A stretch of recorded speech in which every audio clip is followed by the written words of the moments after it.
By the end of today, there will be no more unbeaten teams in the NFL, and I'll tell you why. Beautiful Phyllis.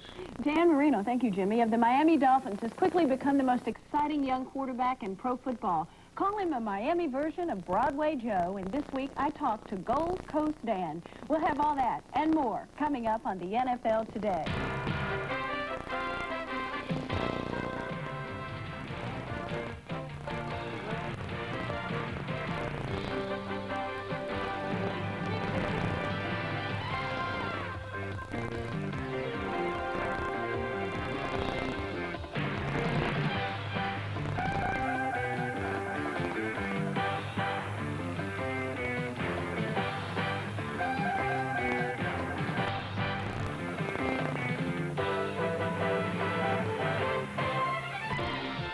The NFL Today is sponsored by Schaefer, a quality beer since 1842.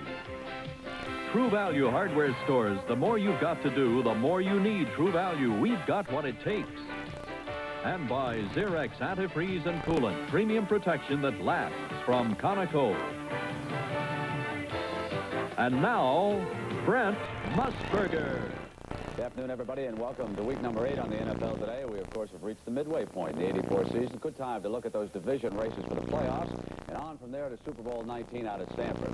Now, the battles for leadership in the NFC East and Central are still wide open, and Jimmy, of course, you touted this on the Bears when the season began. Are you sticking with them? You darn tootin' I'm sticking with them, but I'll tell you one thing, that Tampa Bay team is pretty good. If they hadn't lost Green and Cecil Johnson at linebackers, they would have really given this division a real hard time. Well, the NFC East, no question in my mind, the Washington Redskins, they won their last 5, and Theismann, after talking to him last week, said all those problems are behind them, but you were in St. Louis, and I know you feel differently.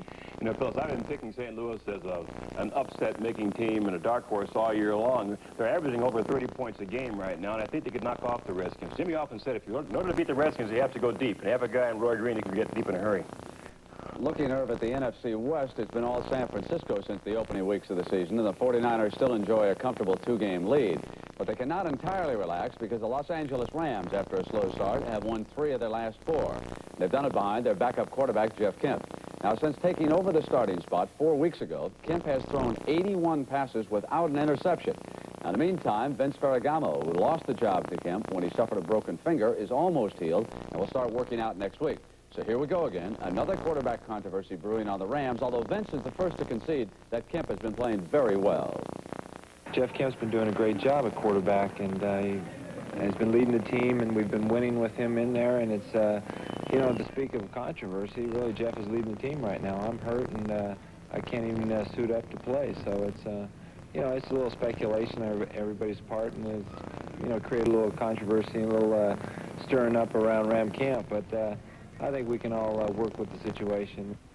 Well, of course, with us now live is Jeff Kemp, and tomorrow night you've got the Atlanta Falcons. And, Jeff, I would imagine you're trying to put that controversy aside right now, just put that on hold, right? Well, Brent, I really don't think that the controversy is something that I need to think about. Certainly, I'm worried about playing the Atlanta Falcons, and I'm concentrating on that. I think Coach Robinson will make the right decision when the time comes, and for me, the simplest thing is just to keep playing well. Jeff, you know, you came out of the Ivy League. You were a star at Dartmouth, and there's a prejudice that Ivy League quarterbacks are not going to step in and tear up NFL defenses. How have you found it going from Dartmouth to the Rams and leading them to these succession of victories? Has it been that different? Well, obviously it's different than Dartmouth, but I feel very comfortable playing, and I've been planning on this and working hard towards getting my chance to play for quite a while, and it feels very natural, so I'm enjoying it. Obviously, it's really fun, but it really isn't that different than Dartmouth. How about your father's reaction, a former NFL quarterback and now a congressman? He stayed away from pro football for a number of years. He's really excited. You know, he's been out of it for about 14 years and so into his politics that now he's really being able to get excited about football again now that I'm playing. And he's been a big encouragement to me. Jeff, your most impressive stat is avoiding the interception. Is that what you're concentrating on, trying not to throw into double coverage, being careful out there? Well, certainly that's important. We're also trying to make plays, and I think what it involves is judgment. You've got to decide when you can take a risk and when it's worthwhile, and then again when you should not force the ball into coverage and just throw it away or be safe with the ball. All right, Jeff, thank you for being with us today. My pleasure. Great to see an intelligent quarterback like that. Now, the winless Houston Oilers have the embarrassing distinction of being the worst team in the NFL. Now, that's a far cry from 5 years ago when the Oilers made it to their second straight AFC championship game. Coach Bum Phillips promised that the next season, Houston would go all the way to the Super Bowl. Next year, we're going to kick the son of in. But the Oilers never did kick that door in, and since 1981, when Phillips was fired, they have been consistent losers. This year, a new quarterback from Canada, Warren Moon, was brought in. In order for a quarterback to be good, you know, the other people around him have to be doing well, too, and I think our team has made some big strides the last couple of weeks as far as playing together, and because of that, you'll probably see Warren Moon play a little better. Another import from Canada is their head coach, Hugh Campbell. But when Earl Campbell got off to a slow start, he too was traded. I'll be the first one to tell you it's hard for any running back to run a football without any blocking. Some observers think the problem is not ability so much as leadership, and that ever since Bum's departure, no Houston coach has provided any. Well, they need a people coach or a football coach right now is something the Oilers are probably having to think about. Each coach has to kind of be his own self, and you can't copy or pattern after somebody else. The question is, will the Oilers beat anybody this season? I don't think we're bad enough to go 0-16. But they could be bad enough to go 0-8. San Francisco coming up today. We'll take a look at the games with the Greek when we continue with the NFL today in just a moment.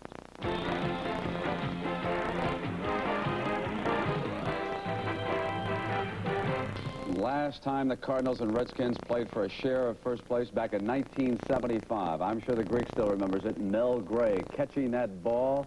The Skins knock it loose. They give him a touchdown. George Allen will never forget that play, Jimmy. No, I'm sure he won't. But I'll tell you one thing. This is a super ball game.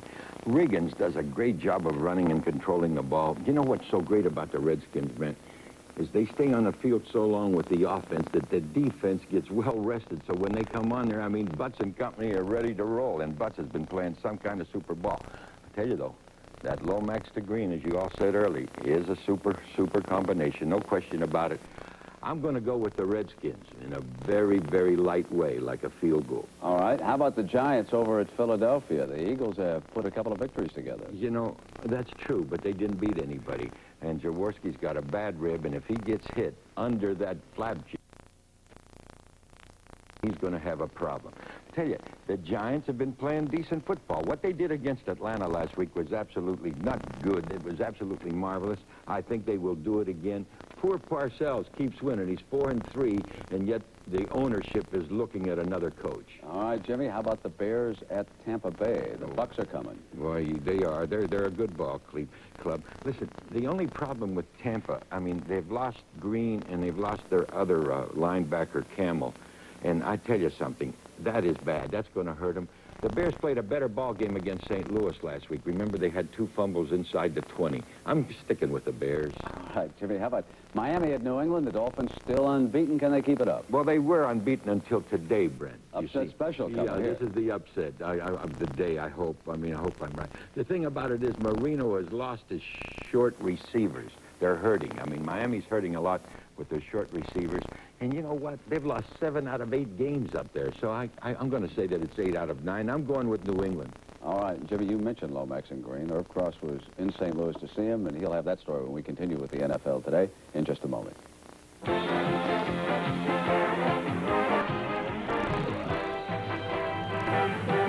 A serious playoff contenders this season for the first time in nearly a decade.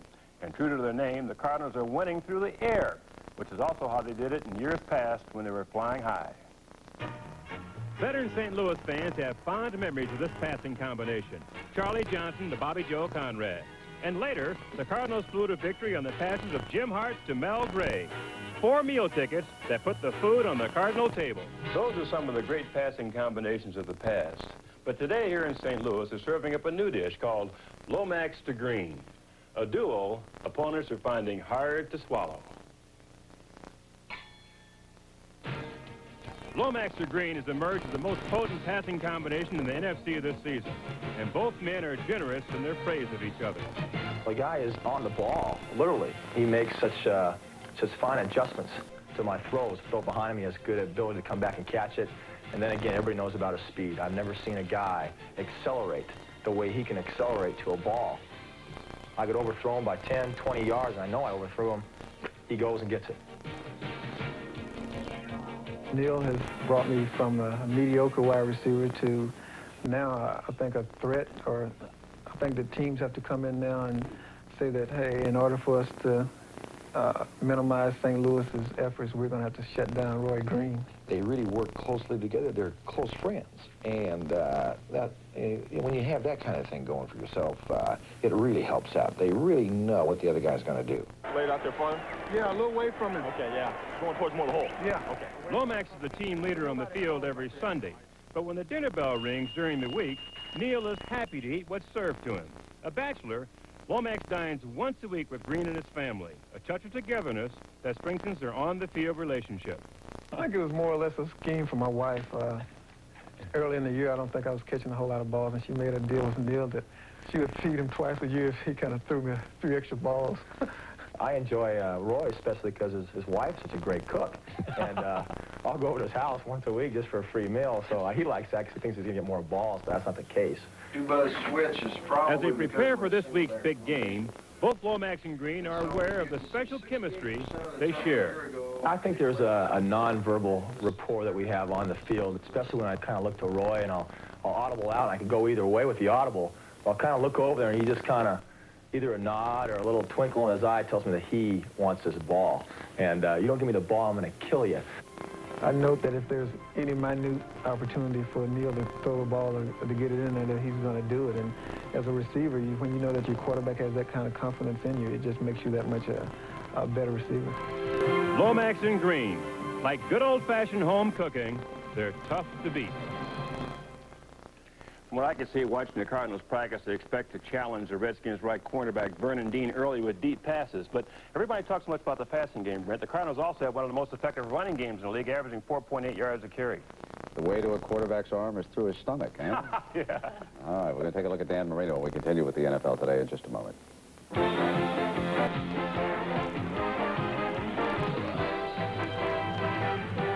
Road to the top, but every now and then one comes along with so much natural talent and savvy that he becomes a dominant force in his first or second season.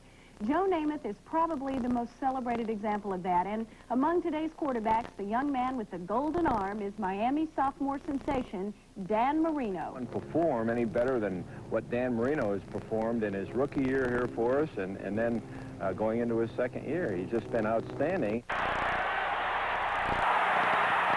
He's an up-and-coming superstar in the league. It's just a matter of him, keeping everything into perspective. Marino will help us lead us to the promised land. We're talking serious hyperbole. We're talking 20 touchdown passes in 7 games. We're talking undefeated Dolphins. We're talking future perfect. I think everybody would love to go to the Super Bowl, and that's something that I would really love to have an opportunity to do. And maybe more than once even. Now we're getting greedy. But who knows? And they said whatever time they can get you, just for 10 minutes. He's 23, rich, single, fabulously successful. And more often than not, his idea of a big night on the town is a casual dinner with a teammate like Jim Cephalo. On days off, his attention turns to golf. His style could be called brash, arrogant, or do you think you're cocky? No. You think you're overly confident? No, I wouldn't say I'm overly confident, but I'd say I'm confident. Back in the early 70s, the Dolphins were a bunch of no-names that helped put Miami on the map. A couple of Super Bowl titles could do that. The city has grown remarkably since then, and now maybe it's even big enough to provide a dramatic setting for the game's newest sensation, quarterback Dan Marino, the Dolphins' glamour boy. He attends movie premieres, tools around in a flashy Corvette, does commercials, models clothes. If you think he's in charge of his life off the field, you should see him on it. 385! He's got a lot of spirit and spunk about him. He's one of the guys, when he makes a big play, he goes out there to clap the guy in the helmet or, jump up and down with him. He's not a guy who's nonchalant, just walks up the field and says, oh, it's a day's work. For Marino, the game isn't a job. It's a pleasure. Practice, now that's work. Something this golden boy must endure like punching a time clock. On Sundays, he knocks out opponents with his Midas touch that brings back memories of Joe Namath. Well, Namath had that great quick release and that strong, accurate arm. I think that Marino falls along those lines. A lot of people like to compare him to Joe Namath. I don't think he's that type where he's out all the time, you know, and, you know, he gets out occasionally with the guys and, you know, ties one on, but, you know, I know he's got a lot of pride in his work. Who's the best quarterback in the NFL? You would want me to say me, right? Joe Theismann. Joe Theismann? Well, he's not going to say Joe Theismann. He's got a lot of confidence, as you can see. You know, no question he's mastered his talents, Brent, on the field. He's a superb quarterback. But there's a lot that goes along, a lot of pressure with being a superstar, and he's got to grow up a little bit and learning to deal with all that. All right, the NFL Today continues on CBS in just a moment. We met the demon barber of Fleet Street. And from Rossini's classic opera, we know about Figaro, the barber of Seville. And now in professional football, when the Cardinals want their wings clipped, they turn to one of their own, running back Willard Harrell, the barber of St. Louis.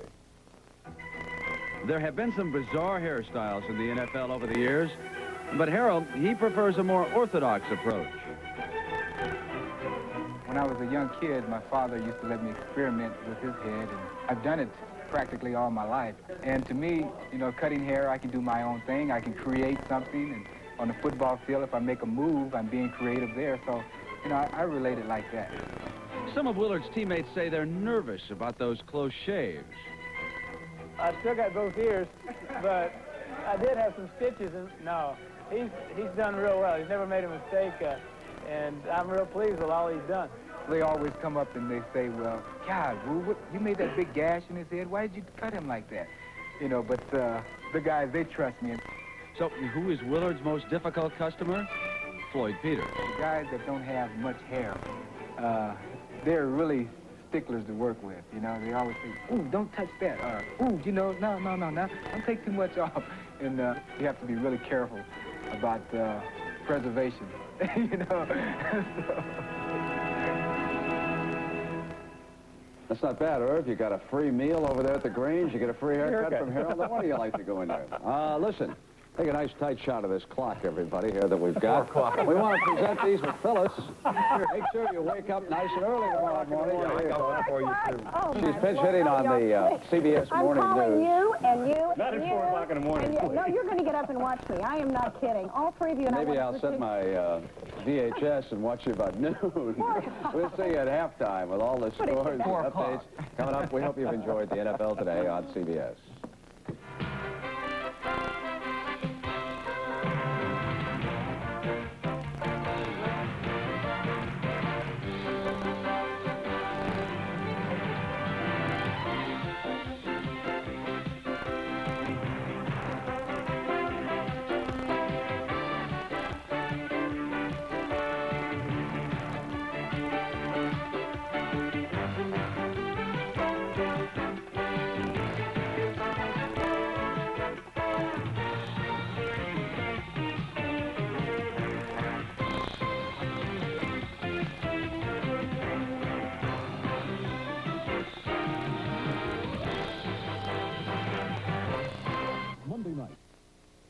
CBS Sports presents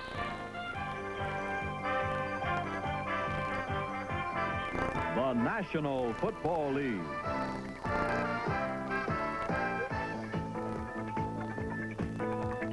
Today, the Washington Redskins against the St. Louis Cardinals.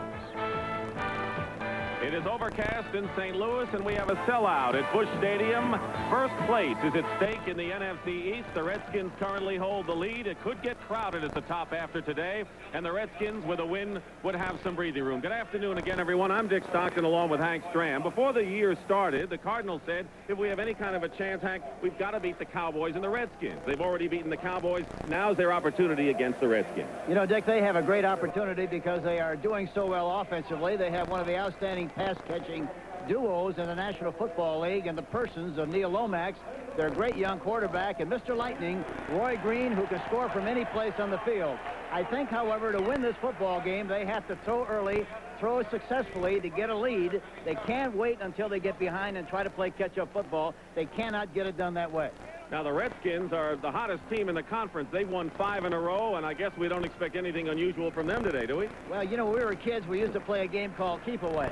I think that's what the Washington Redskins have to do this afternoon. They like to play that game anyhow. They have to keep the ball away from the St. Louis Cardinals, and Mr. Keep Away himself, John Riggins, is the key. They like to give the ball to him. Last week, he ran the ball 21 of 25 times on 1st and 10. This is what they like to do, and this is what they must do to keep the ball away from the very explosive St. Louis Cardinals this afternoon. All right, Hank, the weather conditions. It has been raining all weekend. It is cloudy right now, and the temperature is 48 degrees, and we have a wind.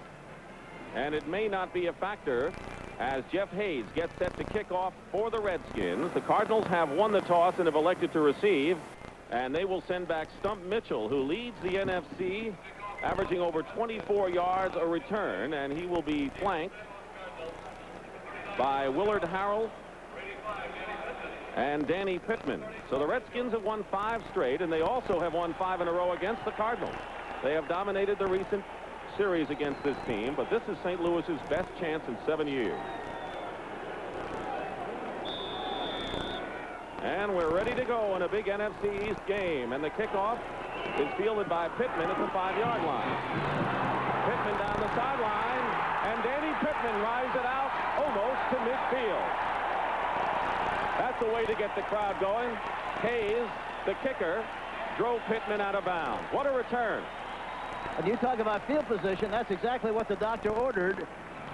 And the great thing about Pittman, he was very decisive. He caught the ball on the right side and didn't hesitate, went right down the sideline between the hash marks and the numbers, went right down the sideline, made a good inside move, back outside, was finally knocked out of bounds by the kicker, Jeff Hayes, but it's a great return for the St. Louis Cardinals. And 1st and 10 at the 48-yard line. The quarterback is Neil Lomax. Will run down the offensive unit after this play. Otis Anderson is the lone setback. And Anderson carries on 1st down, and Anderson gets into Redskin territory to the 45-yard line. And a good gain on 1st down. The offense for the Cardinals, Lomax. His chief guns are Anderson and Roy Green, but watch for Pat Tilley. The offensive line, they have been healthy and intact. Part of their success, Doug Marsh is the tight end. One thing is very obvious. They're going to run away from Butts. Dave Butts, number 65, as much as they possibly can. He's an all-pro tackle. He's already made all-pro. They're not going to try to enhance his reputation by running at him too much this afternoon. 2nd down and 3. Danny Pittman has come in the game at wide receiver. And Lomax has a lot of time. Watch out. He's being chased, gets rid of it, and completes the pass to Anderson. Anderson has a 1st down for the Cardinals at the Redskin 41. Vernon Dean makes the tackle.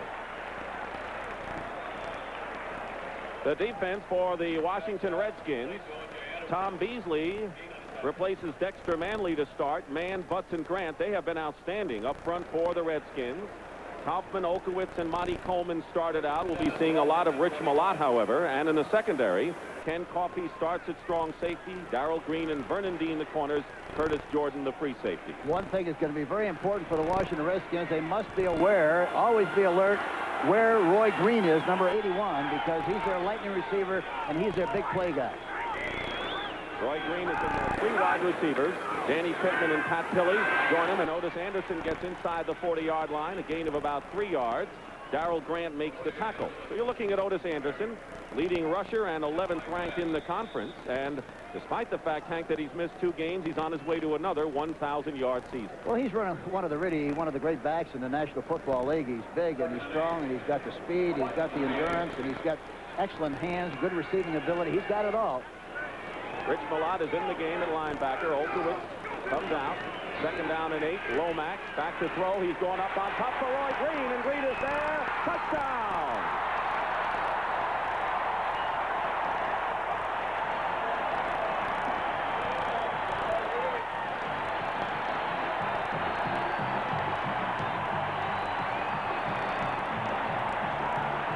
You said it. The Cardinals have to go on top and go on top early. That's a read pattern. Roy Green. I just talked about Green. He has an option to run a variety of patterns, 3 patterns, but they double covered him. and he ran right between the two defensive backs, Darrell Green and also Curtis Jordan, with Coleman trying to catch from the backside, but he split the two of them and got the ball in there for the touchdown. Really a great throw by Neil Lomax. And Neil O'Donohue will try to add the 7-point. High snap, Benny Perrin holding, but the kick is good. 2.5 minutes into this opening quarter, they clicked again. Lomax to Roy Green, the 7th touchdown reception of the year for Green. 38 yards, 7-0, the Cardinals lead. Another look at it. There he is. He's off in the wingback position. Look at Coleman trying to cover down below, but he's double covered from the outside by Green and also the safety man, Curtis Jordan. He gets the ball right between both of them, and he makes the touchdown catch. A great play by Roy Green, Mr. Lightning, number 81. And it was Danny Pittman's kick return that really set it up for the Cardinals. Green strikes in a hurry, and St. Louis is up 7-0 here, putting the Redskins in an early hole. And as Neil O'Donohue gets set to kick off, keep in mind what Hank said at the top, and that is the teams that have had success against Washington this year, as Nelms gets ready to receive, have struck early. That's very, very important. You know, just to throw the ball and not throw it successfully and not be productive doesn't mean a thing. You have to throw it efficiently, and that's exactly what they did on that long pass to Roy Green. This crowd is tight. A short kick by O'Donohue, not a good kickoff, and Mike Nelms at the 9-yard line runs it back and is upended at the 20-yard line. John Good made the play. Let's set the offense for the Washington Redskins. Joe Theismann has John Riggins. Art Monk's having a terrific year. Calvin Muhammad is starting. Charlie Brown is still out. 2 tight ends for the Skins. The Hogs up front. And they're going to play a big role in the Redskin running attack, as Hank talked about John Riggins at the outset. 1st and 10, the ball is the 22-yard line.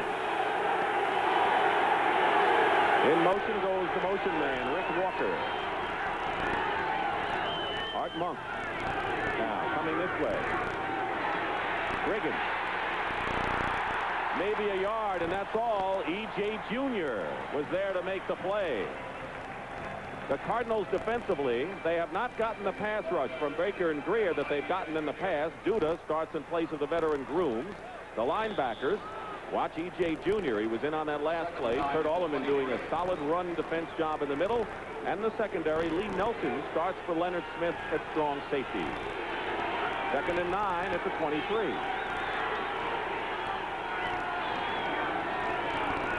Theismann goes again to Riggins.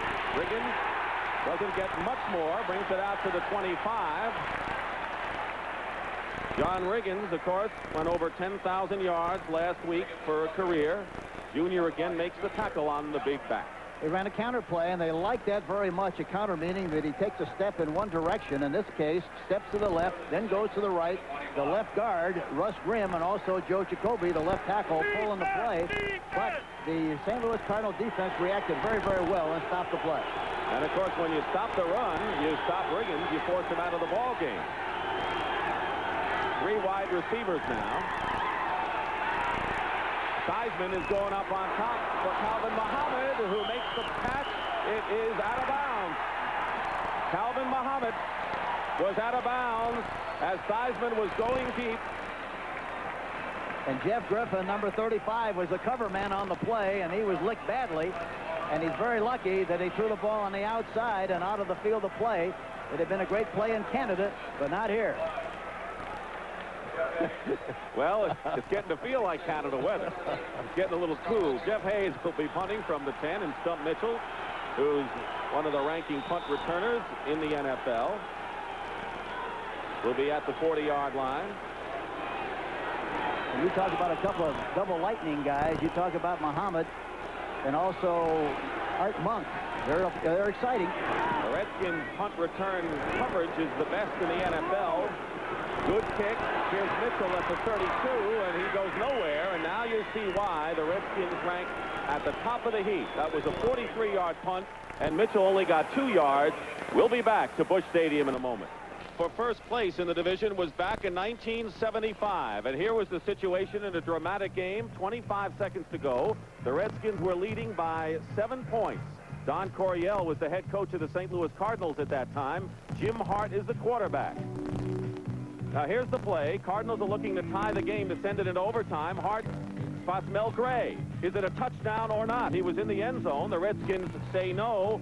George Allen anxiously awaits the decision. And the officials huddle right at the goal line. A big moment in Cardinal football history. Then they say it is a touchdown. And Don Coryell and the Cardinals are elated. Jim Bakken kicks the field goal in overtime, and St. Louis goes on to win the NFC East with an 11-3 record. And there is Jim Hanifin on the right, Joe Gibbs on the left. Hanifin was the offensive line coach of the Cardinals then, and Joe Gibbs, the backfield coach. So the history of this rivalry, dominated by the Redskins, that was the bright moment for St. Louis, and they're leading 7-0. First and 10 at the 35-yard line. Tony Peters is in at strong safety, better against the run, Coffey against the pass. Play action pass, wide open is Doug Marsh, the tight end.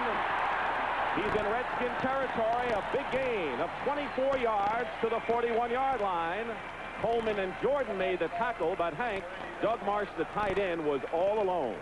Yes, he was, and they were so concerned about the outside receivers that they rotated to the split inside, which is to the defensive right. And for that reason, the tight end was wide open in the middle area. Look at him, wide open. He makes the catch, goes up the field, and does a good job of running. Once he makes the catch, finally, Monty Coleman, number 51, makes the tackle. And the Cardinals are going to the air early, not just trying to establish the running game, as so many clubs have tried to do. That's what you have to do against the Washington Redskins. You can't make a living on trying to run the football.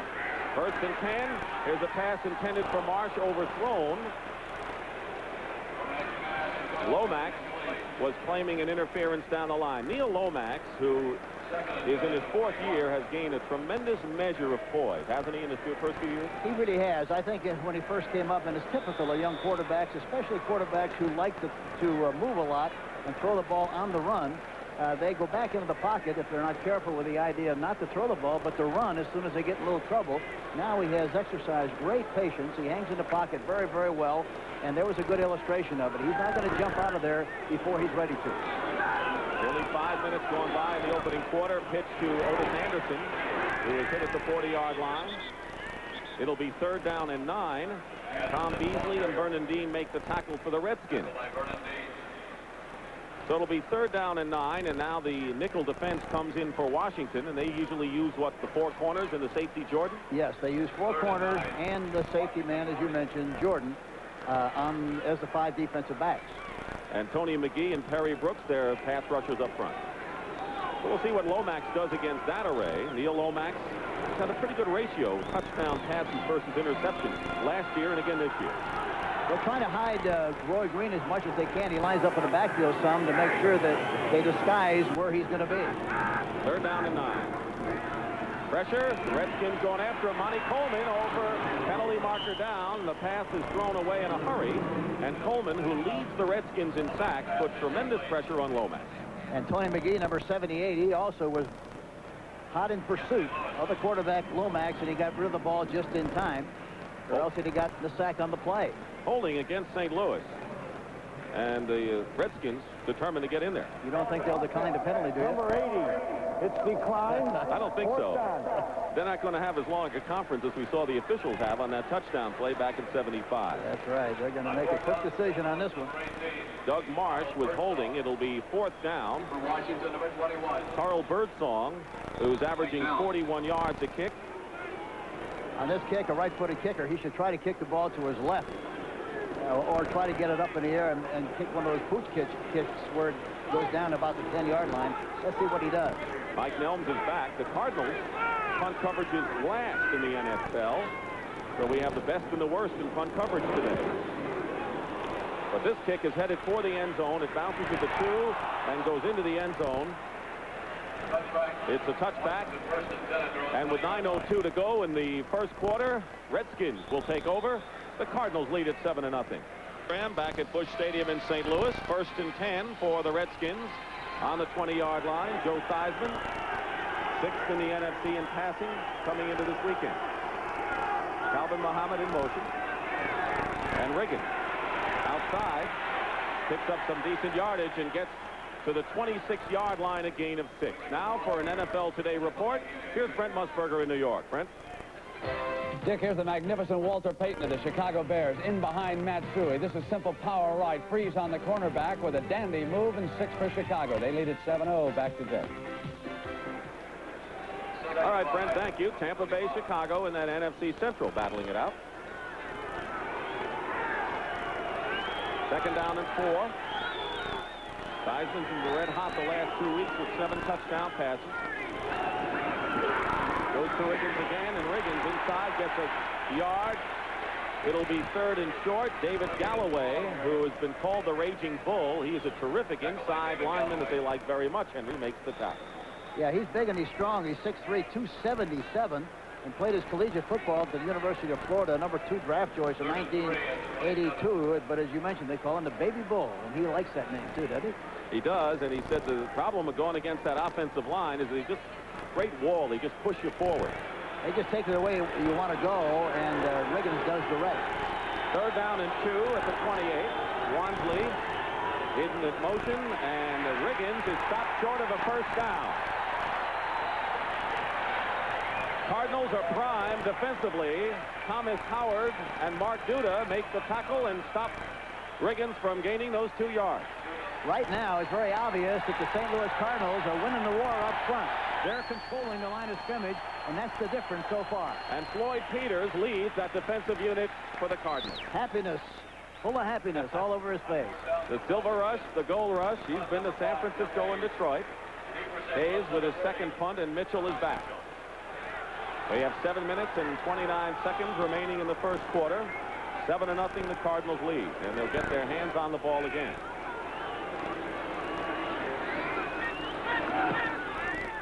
Short kick by Hayes. Bounces at the 42, and the Cardinals will be happy to let it roll, and they'll have good field position at the 37-yard line when we come back. So the Cardinals and Lomax go on offense again. Joe Gibbs wonders. He said the Cardinals were too cautious, even scared a few weeks ago. They're a lot more physical now. And the fact that they jump ahead of the Washington Redskins this early is going to give them a lot more confidence and a lot more security as far as what they know they can do well. At the 38, 1st and 10, Earl Farrell and Otis Anderson. The back, Farrell goes in motion way outside. Draw play to Otis Anderson. Looking for room and doesn't get much, maybe a yard. Mel Kaufman, good run defender at outside linebacker for the Redskins, makes the tackle. Check on some scores in the National Football League right now.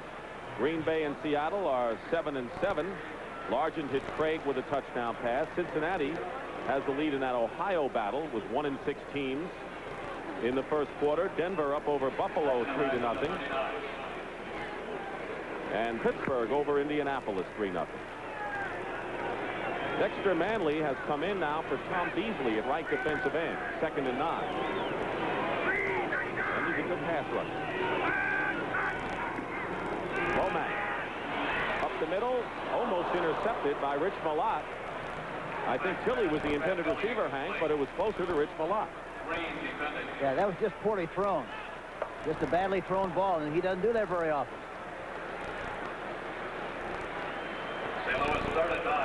Watch Kaufman, 55, comes around the outside, but he didn't have any effect on the way he threw the ball. Grady Perry Brooks, number 69, was in front of the passer, and I think that's why he felt a little pressure and threw the ball before he really wanted to get rid of the ball. Lomax can tie Charlie Johnson, Hank, with a touchdown pass to make it 17 straight games. He didn't practice Friday because of a sore elbow. He looks all right today.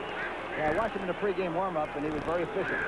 Stump Mitchell and Willard Harrell now are in the lineup. Lomax goes to the shotgun, 3rd and 9. Here they come. Lomax steps up. He's got some time. He doesn't have forever. He throws it up for grabs, and it's incomplete.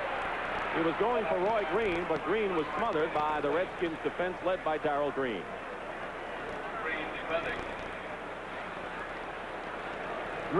Green is lined up on the left side. He gets a shot coming off the line of scrimmage by Darrell Green. Stops and tries to go back to the outside. Gets another shot going outside.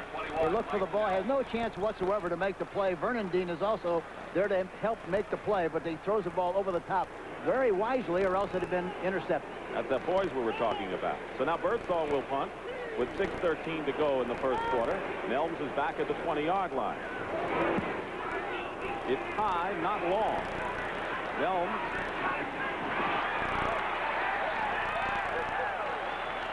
stopped at the 27 by Carlos Scott.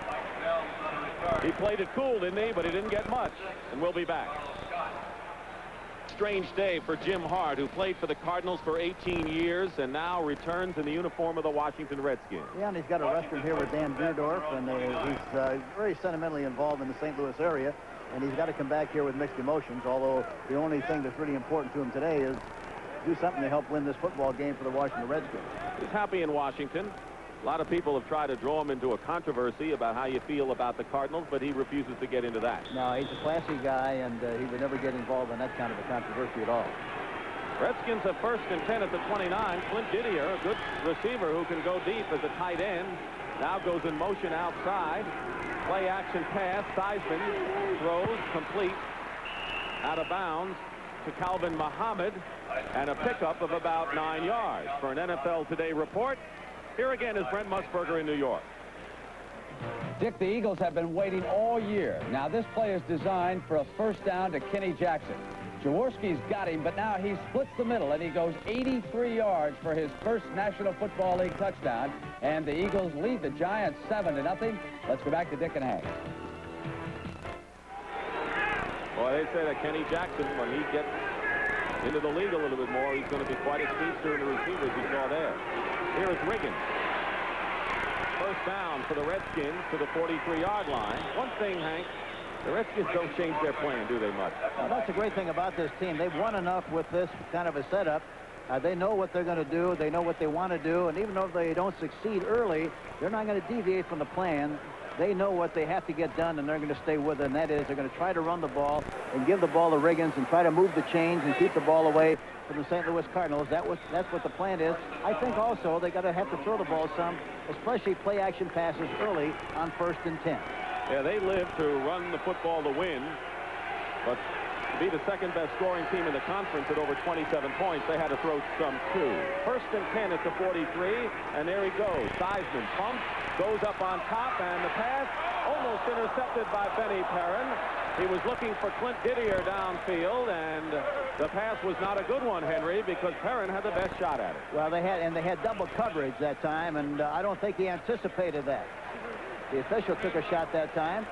Seemingly is all right. The officials.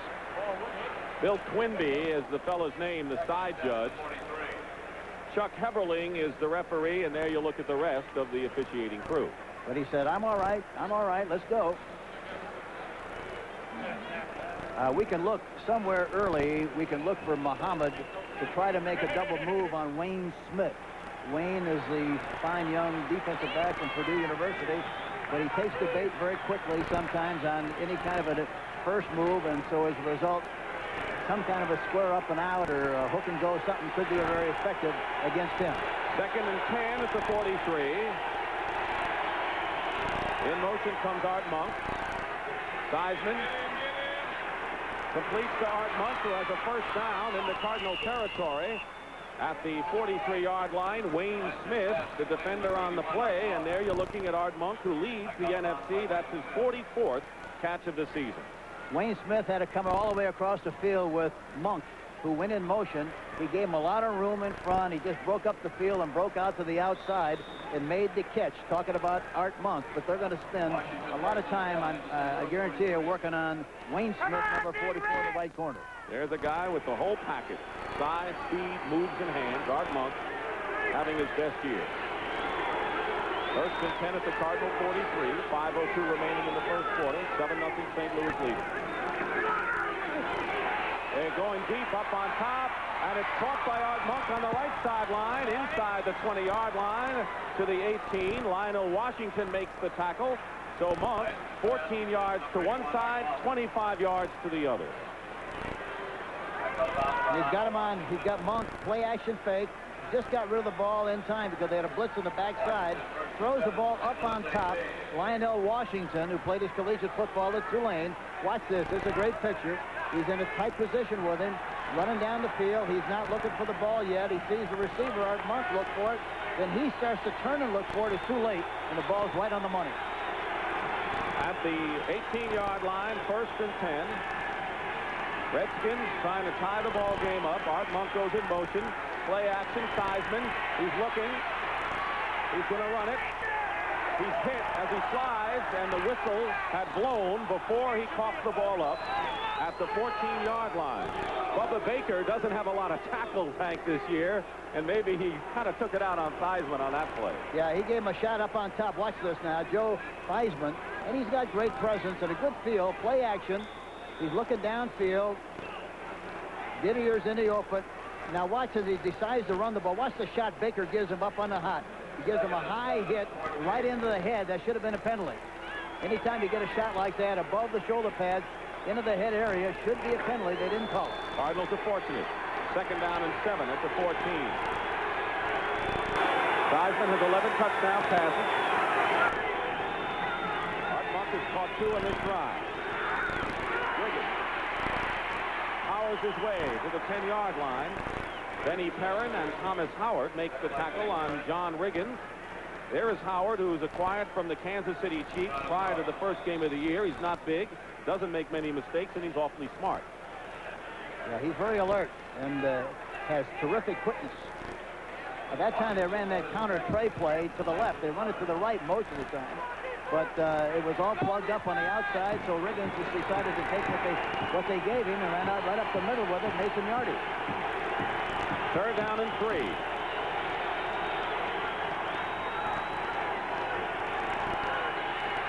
Theismann on 3rd down completes the pass inside the 5 to Art Monk. The tackle by Lionel Washington, and it'll be another 1st down for the Redskins inside the 5-yard line. So they've gone to Monk, long, short, and medium on this drive. Well, Monk, I think that's a great thing about their system. They're going to get their people in a position to make big plays and make catches. Monk that time went from one side to the other, and Lionel Washington had to cover him. He was expecting him to go out into the right flat, but instead he came inside, and the ball was thrown right on the money for the 1st down. 1st and goal at the 4. 7-0 Cardinals.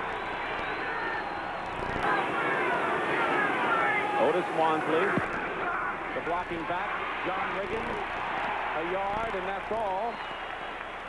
John Riggins, he's a touchdown man. He scored 24 last year for an NFL record, has 8 so far this year. Howard and Ullerman, the middle linebacker, make the tackle. It'll be 2nd and goal. This Redskin team has a lot of poise. They're not going to panic. They're staying with what they know they can do well, and they're doing it much better right now on this 3rd series of the game than they did earlier in the first 2. Interestingly, though, the Redskins have had to pass to gain the yards, not to run. They're not running that well right now. That's a great thing about it. They have good balance. They can do it either way. 2nd and goal at the 3. Riggins hit again at the line and thrown back. He did not move the pile on that play. And it looked like 59, Thomas Howard, the linebacker, was very involved in the play. He came in from the side and made the tackle along with Kurt Ullerman. Ullerman is in his 8th year, and this is the first time in his career he has been a starter. He says, I've always been ready, and that's what's kept me in the lead. Really a delightful guy to talk to. There's Peters giving the signals to the defense. 3rd and goal. Even though it's early, it's a big play.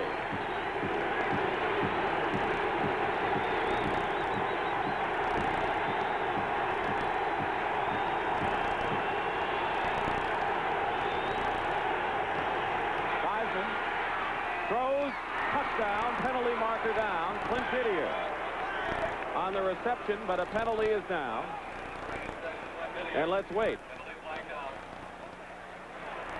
Holding is the preliminary signal given by Chuck Heberling. He's keeping us all in suspense. Holding. Defense. But a defensive holding against the Cardinals declined. Touchdown Washington. It's a touchdown. You talk about threading the needle. He got that ball. I don't know how he got the ball. It looked like a phantom shot inside to Didier. Lee Nelson, 38, was covering on the play. And it looked like when he threw it, he had no chance at all to make the reception, but he did. And he gets 6 points on the board. Theismann will be holding for Mark Mosley with 1:19 to go in the first quarter, and Mosley's kick is good. He has not missed an extra point all year, and we have a tie at 7-7. All right, watch Didier. He's on the left side. Theismann goes into the pocket. Watch him break into the middle area. Look at, he just gets across the goal line. Lee Nelson, number 38, is there to cover. I don't know how you can cover any better than that, but it's typical of what happens when you throw a perfect ball. And Didier has 4 catches this year, 3 for touchdown. Come on!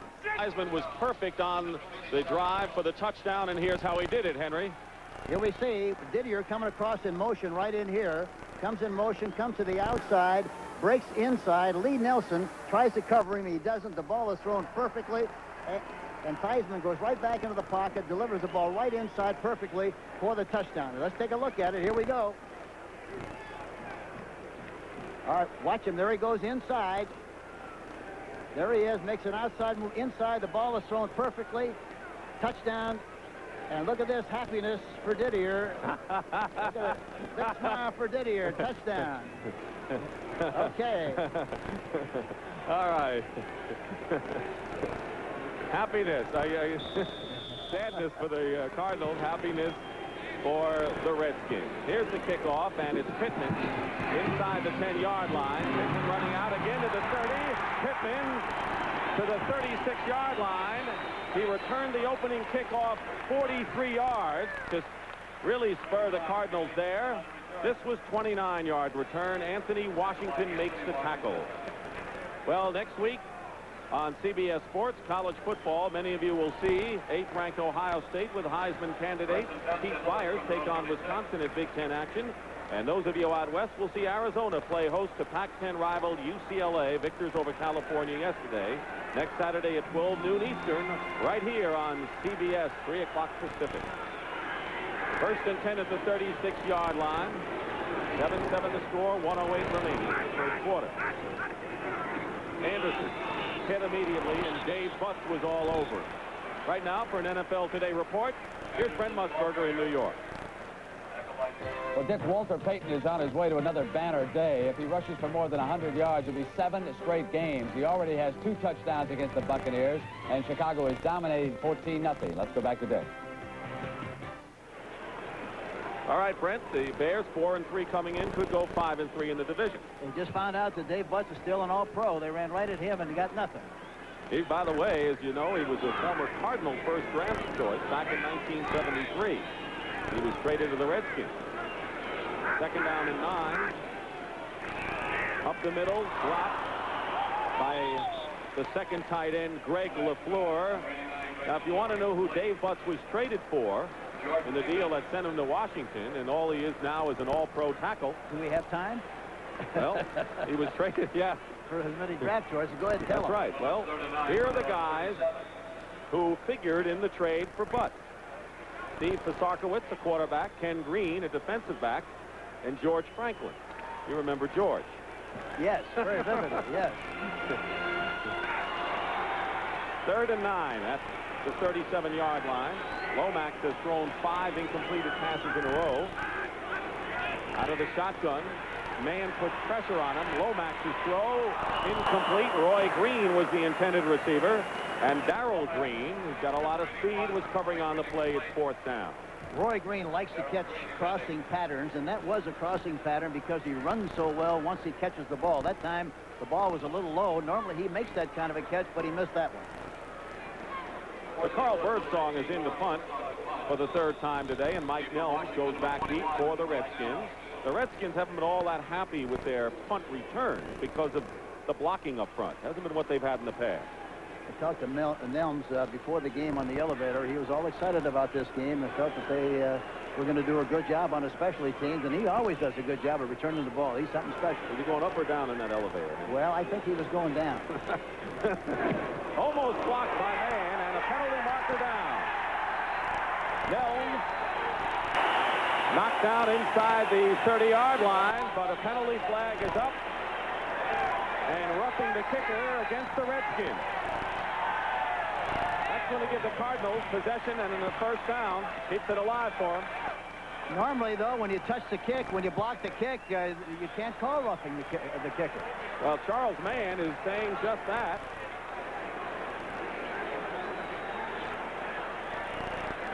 Let's see what they call here. it could either be running into the kicker or roughing the kicker. The difference is a 15-yarder compared to a 5-yarder for just running into the punter. Here's Chuck Heberlin. Running into the kicker, number 71, 5 yards. Charles first Mann. down. That's a 5-yard penalty, but it's a first down.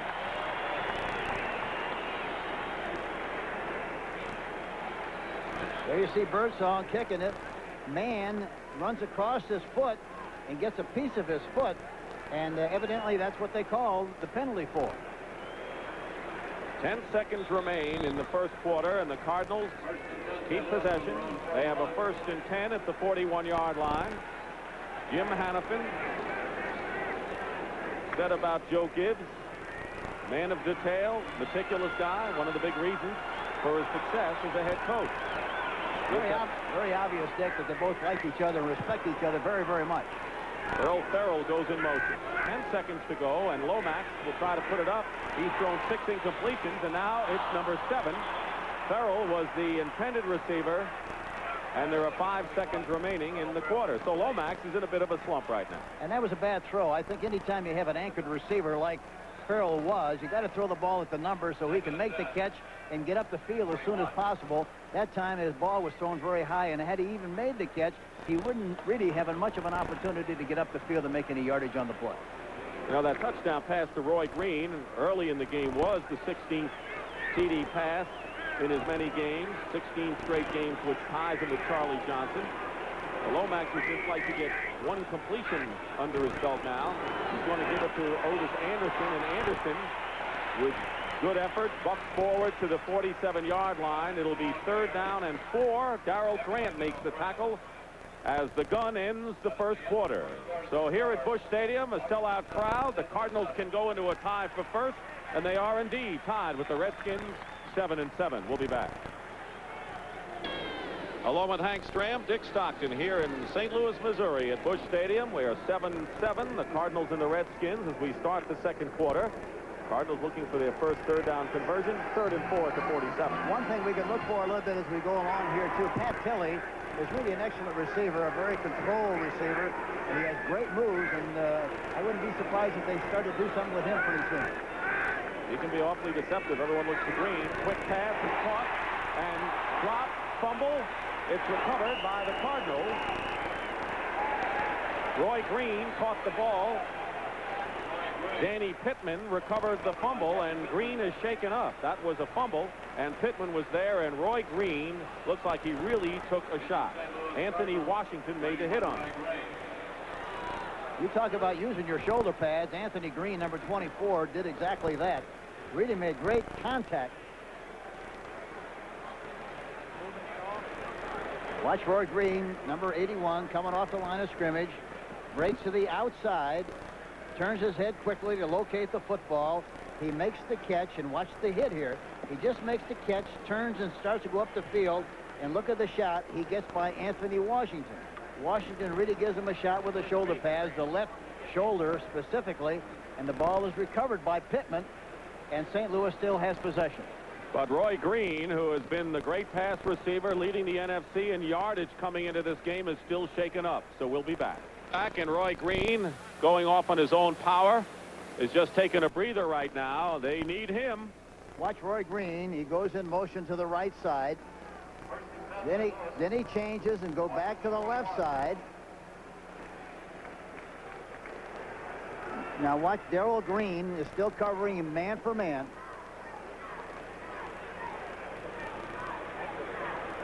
We see a lot of movement on the part of the...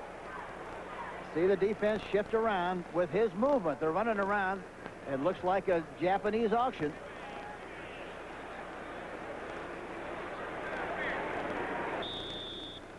First and 10 at the 41-yard line. So I guess they try all kinds of movement and deception on these plays. Well, they have to decide where the power is and where they want to work from, and they worked toward Green that time, and that's why we saw all the movement.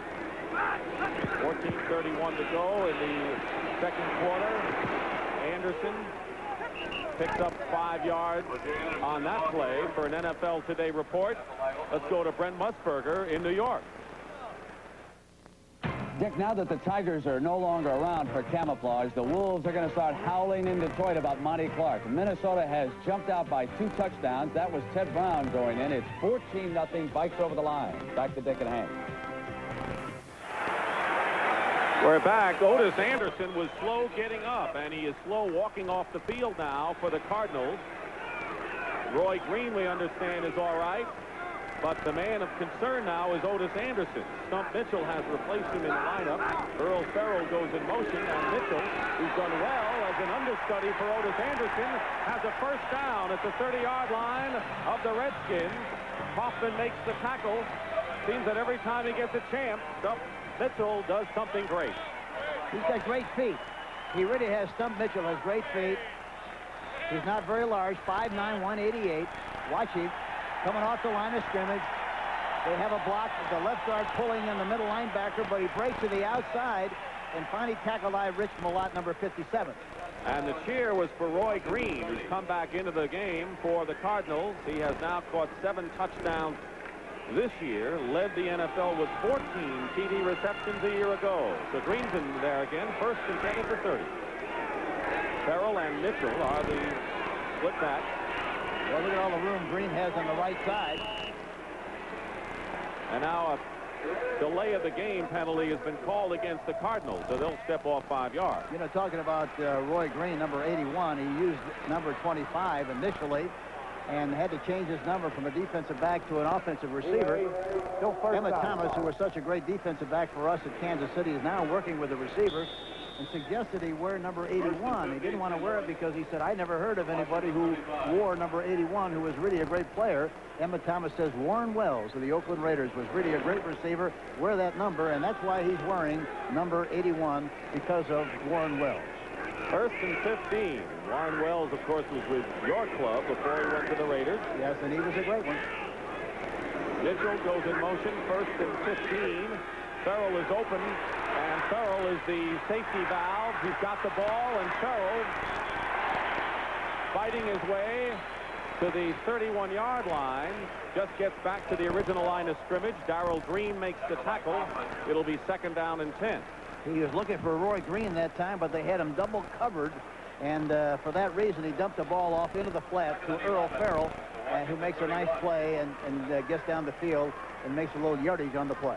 So Farrell and Mitchell go out of the ball game now, and Otis Anderson is back in there for the Cardinals. There is O.J. Anderson. Second down and 10. 7-7 the score, the Redskins and the Cardinals, and there's an inside handoff to Otis Anderson. Anderson is a first down inside the 20. Boy, did he come back big in that play. Well, he saw a little cavity there, took advantage of it. You know, they're so concerned about the outside receivers, and specifically Roy Green, that that kind of a play can be very effective. Look at the trap. There was a trap block that time. Terry Steve, the left guard, was trapping the defensive left tackle, Dave Butts. Made a beautiful block, and of course Anderson plows right through there for the necessary yardage of the first. Watch Terry Steve, the left guard, on Dave Butts. Gets a good block. Butts is underneath the block, but it doesn't make any difference. He's out of the play. And it's not very often you get him out of the play. Meanwhile, Anderson is being helped off by Pittman. So Otis Anderson is shaken up. And he comes out of the ball game. Anytime you lose a Green or an Anderson, they're going to have some problems. They're big people for the Cardinals. Yeah, they're big, strong people. The only thing about the possibility of Stump Mitchell, he's a different kind of a back. He's shorter and very, very quick and explosive, and he makes things happen, too. And he's gotten 100 yards each time Otis has been out. So it's first and 10 at the 17. And Tilley, the intended receiver, was covered by Darrell Green as Lomax was going for 6 in the corner of the end zone. I think once they throw the ball to Pat Tilley, if they throw it to him a few times, and especially he makes a couple of catches, they're going to have to change that coverage a little bit more, and it'll still be even more effective for Roy Green. Are they double covering Pat Tilley? No, they're not. Not very often. They're trying to double cover Roy Green, and as a result, Tilley should be one-on-one, and he's the guy that they ought to be able to throw the ball to on some occasions. For years, Pat Tilley was the leading receiver on the Cardinal team, but he knows his role now. Great body control and a good movement. 2nd and 10. The pitch to Stump Mitchell. Mitchell looking for room, doesn't have much, and he's knocked out of bounds. Back at the 21-yard line, a loss on the play. Curtis Jordan and Vernon Dean makes the stop. So it'll be 3rd down and about 12. Vernon Dean, who has 6 interceptions this year. He didn't even start the first 2 games. The other thing about Vernon Dean, he's an excellent tackler from the corner position, a good fourth man. And on the last play was a great illustration of the kind of tackling ability he has in the open field. 3rd down and 12. The ball at the 19-yard line. Lomax directing traffic, sends Green out on the right. Inside handoff to Stump Mitchell. He's got blockers. Stump Mitchell is upended inside the 15-yard line. It'll be 4th down, and O'Donohue will come in, and so the Cardinals will try to take the lead with 3. And Vernon Dean was the guy who made the tackle again, an upending tackle on Stump Mitchell. Boy, it's a beautiful shot by Vernon Dean, number 32. So Neil O'Donohue, who is 9 of 15 this year, and has been kicking a lot of long field goals, but they don't make jokes about that Monday night affair last year anymore, do they? Well, they forget in a hurry once you make one. He's had 3 field goal attempts blocked this year. This is a 29-yard attempt with Benny Perrin holding. Trying to give St. Louis the lead in the game. O'Donohue's kick is up. It's good, and the Cardinals have the lead again.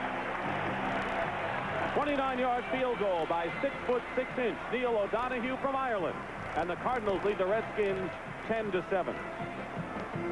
Seconds remain in the first half. The Gateway Arch on a cloudy afternoon in St. Louis, but the fans are loving it so far. The Cardinals lead at 10-7. There is Mike Nelms back at the goal line. Neil O'Donohue, who just kicked a 29-yard field goal, kicking off. Short kick, end over end. Nelms could get a good run back here at the 11-yard line. Mike Nelms up the middle is hit. Tries to get away, but can't, as he's downed at the 25 by Dave Aaron.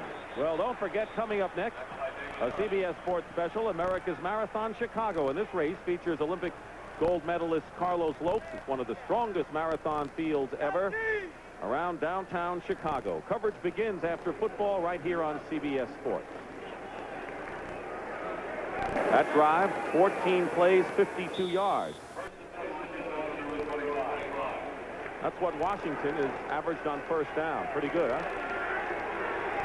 They're strong. They're at the 25. Comes Art Monk. And there goes Riggins. Pitches back to Theismann. This is the trick play. And Theismann overthrows Calvin Muhammad, but he didn't fool the Cardinals because Wayne Smith and Lee Nelson were step for step with Calvin Muhammad. Yeah, they didn't take a whiff at all of the fake inside. They double covered him step for step. They had no chance whatsoever unless one of the receivers, Riggins, gets the ball and throws it back to Theismann. Theismann delivers it downfield to Calvin Muhammad, and he's got great speed, especially runaway speed, but they had him faded in good shape, and the ball falls incomplete. Credit Wayne Smith, number 44, and Lee Nelson. They had him inside, outside, double cover, had it faded very, very well. They worked that play to success against the Eagles a few weeks ago.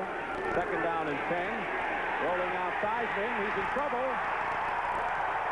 Curtis Greer and his friend.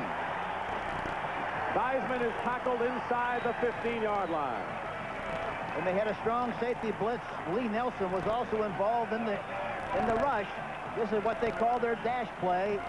Rolls out to his right. There you see Curtis Greer making a play initially, but Lee Nelson is also on top, along with Baker. It looked like Bubba Baker was also in on the play.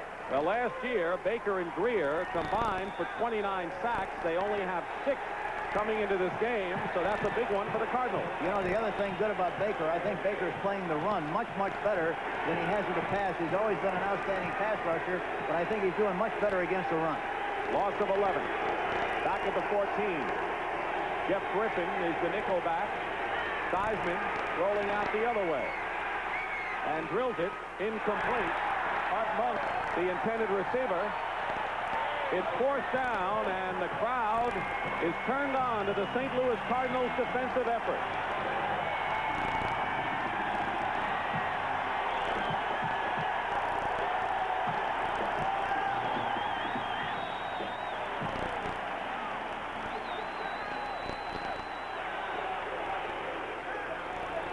Jeff Hayes will punt a yard in the end zone, and Stump Mitchell, just about at midfield, could give the Cardinals ideal field position, Hank. And he's a dangerous man back there because he has good hands and a great running ability.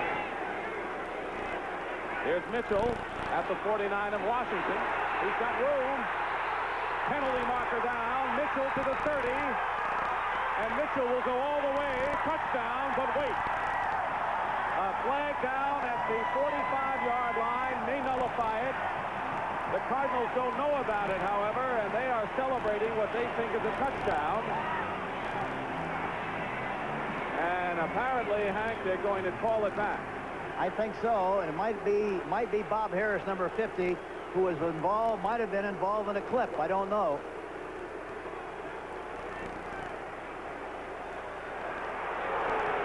A 49-yard punt return for a touchdown is nullified by the penalty on St. Louis. Here's Chuck Heberlin. Illegal block, number 40 on the return. First down. Randy Love. Illegal block. I saw the 0, and I thought maybe it was 50, but it was 40. Whatever it is, it's on the red shirt, isn't it? Yep. Cardinals will maintain possession, but it's no touchdown. We'll be back. Jim Hannafin on the sideline. A touchdown is called back, and Hank Stram on the CBS chalkboard shows you why. Watch Randy Love right here. He comes across here, and he blocks number 47, Greg Williams, in the back, and that's why they call the penalty. You see it right here. Let's take a look at it. Here we go. There you see Randy Love blocking him above the waist. And here's what he feels about the play. Sadness. Randy Love. 9:15 to go. Sadness not only on Randy Love's face, but on the Cardinal fans. Yeah, that's right. They all have that same face you just drew in the stands. I'm looking at it. First and 10 at the 43. Otis Anderson is back in there. Doug Marsh, the tight end, setting on the left. Play action. Lomax has room. He's looking deep. Wide open is Tilley. Just overthrew Pat Tilley, who had beaten Vernon Dean by a good 7 yards. Boy, was he open on the play, too. And that's a great thing about Tilley. Nobody really understands what a great move guy he is. A lot of receivers will fake the grass and fake the synthetic turf. He fakes people. He gets very close to them, turns them around, and takes advantage of that turn. He did that time on Vernon Dean. They also think, Hank, he doesn't have any speed. Well, compared to Roy Green, he's not as fast, but it's deceptive. It really is, and he's got a lot better speed, greater speed than people think he has. Second down and 10 with 9:08 remaining in the first half. The Cardinals lead the Redskins 10-7. Keep in mind the Redskins have won 5 in a row over St. Louis and 14 of their last 16. Here's Anderson. Trapped, back, and thrown for a big loss of about 8 yards. For an NFL Today report, here's Brent. Dick, here's the flea flicker for Chicago. McMahon to Peyton and back to quarterback Jim, who's got Dennis McKinnon open against the Buccaneers, and I mean wide open. But they missed the extra point. It's 20-3. Back to Dick and Hank. All right, Brent, sometimes, Hank, those extra point misses could come back and haunt you. They really do, and of course you take the kick for granted. A lot of times some of these kickers put a lot of excitement in that extra point. Third down and 16. Bring back the thrill of the conversion. Third down, 16. Danny Pittman in the game, number 85 as a third wide receiver. Pressure on Lomax. Fires up the middle. Caught by Tilley. First down at the Redskins 39. Ricky Smith makes the tackle. There's Pat Tilley. 24-yard gain. You know, the great thing about that play was the fact that they gave him terrific pass protection that time. Watch the pass protection. We get a replay here. Look at the time he has to throw the ball. And Pat Tilley, I mentioned him several times, what a great move guy he is. He breaks open into the middle area, delivers the ball right on the money, beautifully thrown, catches it in the middle, and makes the necessary yardage for the first down. And Ricky Smith, the man who stopped him, is back in action after suffering a concussion last week against Dallas and was carried off the field on a stretcher, so it's good to see him back. First and 10 for the Cardinals on the Redskins 38. Lomax with a deep drop and a lot of time, running out of time, and dumped at midfield by Darrell Grant. But a penalty flag is down. So let's wait.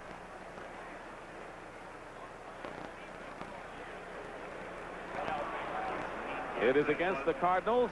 That'll be the first sack of the ball game for the Redskins.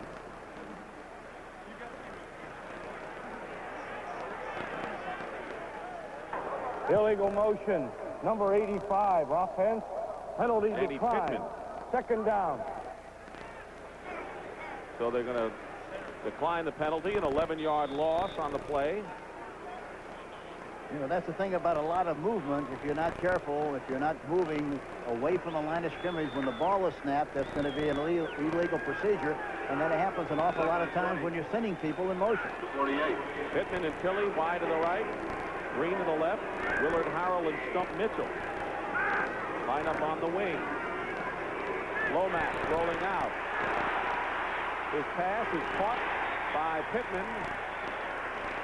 Danny Pittman is playing a fine game, makes the catch at the 37-yard line. A 15-yard pickup. Darrell Green knocked him out of bounds. Watch the top of the screen. Look at all the room they give him on the right side, but they got a double coverage on the other side on Roy Green. That's why he's single over here. Look at this. All the room. He just stops in front.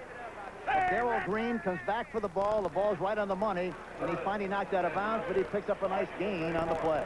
It is 3rd down and 6 for Neil Lomax and the Cardinals, who are leading 10-7. Joe Gibbs concerned about the Cardinals' ability to score points.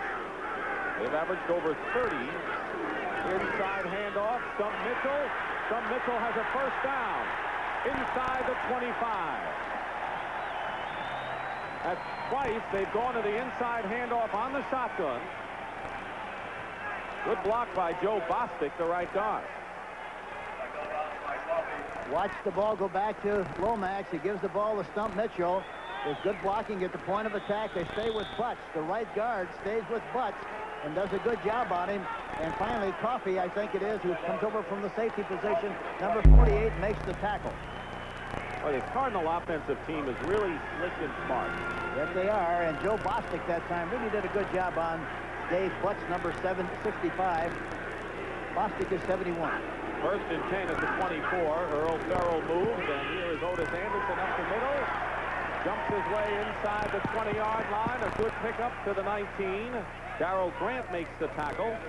And that offensive line of the Cardinals are doing the job today so far, Hank. Terry Steve that time, the left guard. He pulled through the hole and got a block on the middle linebacker that provided that running room. An offensive line, if you keep them healthy, they stay intact as a unit, they'll really do the job for you. It looks like every club that has problems has injury problems up front. That's where you win the games. You win the games with those big, strong linemen up front, both offensively and defensively. That's where it all starts. 2nd and 6. Otis Anderson fights his way close to the 15-yard line. Shy of a first down by about 2 yards. And now they're going to have to separate some of the athletes. The athletes are stretching the pores a little bit. Randy Clark. You know, that time Terry Steve and also Joe Bostic both pulling on the play. A lot of traffic there, and as a result, O.J. Anderson had to run inside, and it was a miracle he made as much yardage on the play as he did. Greg LaFleur is the second tight end into the ball game, number 89.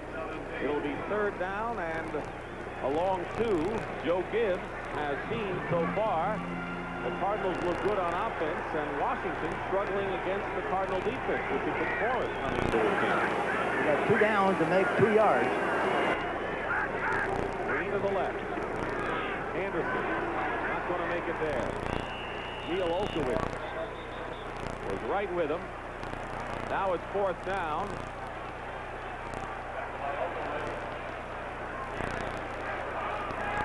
Monty Coleman may have been shaken up. Jim Hannafin has a decision here. Not taking him long, though, to make it. No, I don't think he has much of a decision at all. He's got to get points. You get down this close, you just have to get points. This will be a 34-yard attempt for O'Donohue. who made good on a 29-yard field goal early in the second quarter. Benny Perrin is holding, trying to give the Cardinals a 6-point lead. O'Donoghue's kick is up. It is no good. Off to the left. So the Cardinal lead stays at 3 with 4:35 remaining in the first half. And O'Donoghue is 10 for 17 on the year. You had the feeling he tried to steer the ball that time instead of really kick it. 4:35 to go in the second quarter. Dick Stockton and Hank Stram here in St. Louis. And the story of the game, Hank, has to be the defensive job the Cardinals are doing. Right, that's a good observation, because really, I'm a little surprised they're playing as well as they're playing so far. It might change as we go along, but they're playing extremely well right now. At the 20, 1st and 10 following the missed field goal. Here's Riggins testing the left side. John Riggins gets good yardage, and that's the kind of play that gets the Redskins motor running. Defense out of bounds. Jacoby and Grimm on the left side. That's always the way it is. The minute you start to brag about something, why, all of a sudden it changes. Here's Riggins starting inside and then breaks to the outside. Look at this. He gets a good block downfield by Art Monk, number 81. And you can't ever run outside with any degree of success unless the outside receivers make a block. Monk made one, and that's why he succeeded in jumping to the outside with such great success. And Riggins just jumped over Lee Nelson on that play. 1st and 10 on the 33-yard line. 13-yard pickup. Here's Riggins again, going inside, and this time the Cardinals are equal to the task. There's a flag down. Kurt Ollerman was the first to get to him.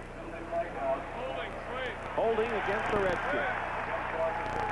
You're right, though, about Bubba Baker. He was in on that play, too, and he may not be getting the sacks, Hank, but his run defense has been superlative. I think overall, offense, number 73, first down. He's a much better defensive end right now, all-around defensive end than I've ever seen him, because he's always very adept at rushing the passer, not very good against the run. He's playing both very well now. Former Detroit Lion, acquired last year. Mark May was holding on the play, so it'll be 1st and 20. Floyd Peters has done an excellent job with this defensive line, and of course Tommy Bettis, who worked with me for so many years at Kansas City, really has done a remarkable job with the defensive backs. Theismann. His pass almost knocked away. It was intended for Calvin Muhammad, and Wayne Smith played it as well as you could play a wide receiver. Wayne Smith, who started this year with Jeff Griffin Hurst. Here you see Muhammad coming off the line of scrimmage, and Wayne Smith with him, step for step. He's looking for the ball. When Muhammad starts to look for the ball, he's right there and came very close to making the interception. Muhammad knocked it out of his hands. It looked like it was a good play on Calvin Muhammad's part.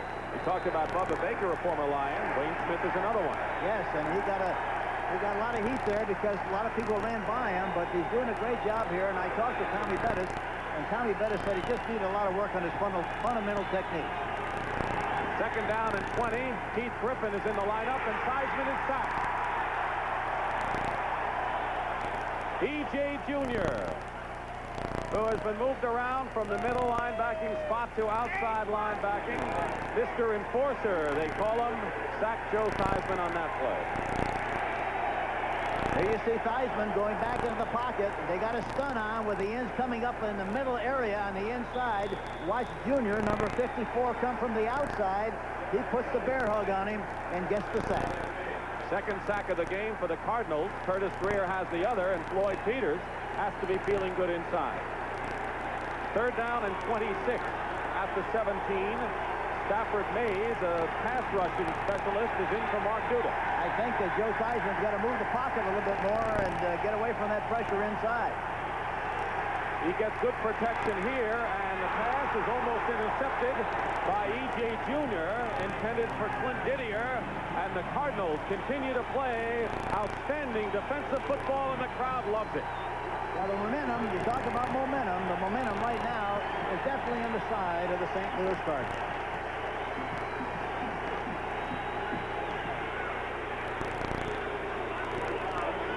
Jeff Hayes in to kick inside the 5-yard line, and Stump Mitchell hovering around midfield for the Cardinals. 3:43 remains in the second quarter. The Cardinals lead at 10-7. Hayes gets off a good kick. Mitchell will let it bounce and will go out of bounds at the 43. No return. A 39-yard punt by Hayes, and the Cardinals, leading 10-7, will get another chance when we return. Put the Cardinals up on top with a 38-yard touchdown pass to Roy Green, and then Joe Theismann threw a short TD pass to Clint Didier. And Neil O'Donoghue's 29-yard field goal early in the second quarter has been the difference. 10-7, the Cardinals lead. First and 10 at the 45-yard line for Neil Lomax. Lomax looks like he wanted to go deep, and now dumps it off to Marsh, the tight end, and Marsh is close to a first down. Darrell Green makes the tackle, and Marsh helps Green up. He's a nice guy. Scores of other games, Hank, as we look around the rest of the National Football League. Look at Philadelphia, 10-7 over the New York Giants in the second quarter. McFadden a field goal. He's having a good year. And Green Bay is scoring in this game 17-10 over Seattle. You had them in Denver in that snow game. Yes, and New England 10-10 Miami. That's a dogfight. It always is up in New England. And here's Cincinnati 6 and Cleveland 3. You think those clubs need a win? Boy, desperate. Second down and 1. Lomax will throw second and 1. He dumps it off. Otis Anderson fumbles the ball at the 45-yard line, and the Redskins recover. So this could be the chance the Redskins have been looking for. The turnover. Anderson fumbled. And Tom Beasley, the former Pittsburgh Steeler, recovers for the Redskins. The pocket is caving in on Lomax. Here you see, and he dumps the ball off to Anderson. Anderson makes a move to get away from the would-be tackler, Dave Butts, and in the process does not secure the ball. The ball is knocked out of his arms and knocked out of his hands, and the Redskins recover on the 45. Beasley was dropped by the Steelers, and he's found a home in Washington. Now a test for the Cardinal defense. Yeah, they got to throw here a little bit more on first and 10, I think. Here he is. First down with 2:40 to go. They want to go deep on the first play, and Wayne Smith knocks it away from Calvin Muhammad. What a game he's having. Yes, and he didn't throw the ball long enough. Had he thrown it long enough, it would have been a touchdown, but Theismann did not get it up in the air enough and did not have enough elevation to get it over the top. The sun is out for the first time this weekend. Sunshine in St. Louis. Now watch Joe Theismann. He really gets a shot here. He goes back into the pocket, delivers the ball downfield. He gets rid of the ball. Look at that. Look at the shot he gets by Bubba Baker, number 60. And that's one of the reasons why he didn't get more on it, to get it deeper downfield. A lot of times we don't see we see the flight of the ball, or you don't see what happens to the quarterback. That was a great shot. 2:34 remaining in the first half. Second down and 10 at the 45-yard line. Theismann in a crowd. Incomplete. Intended for Clint Didier. Penalty marker down. Lee Nelson may have been called for pass interference, which would give the Redskins a first down in St. Louis territory. And here again, Joe got pushed back into the pocket again that time. DJ Jr. was blitzing on the play. A break for the Redskins. Pass interference. Defense. Number 38. First down. Lee Nelson all over Didier. There's Lee Nelson, who is starting at strong safety with Leonard Smith out with a sprained knee. First and 10 for the Redskins at the Cardinal 45. So the Cardinal defense is in for the biggest test of the game.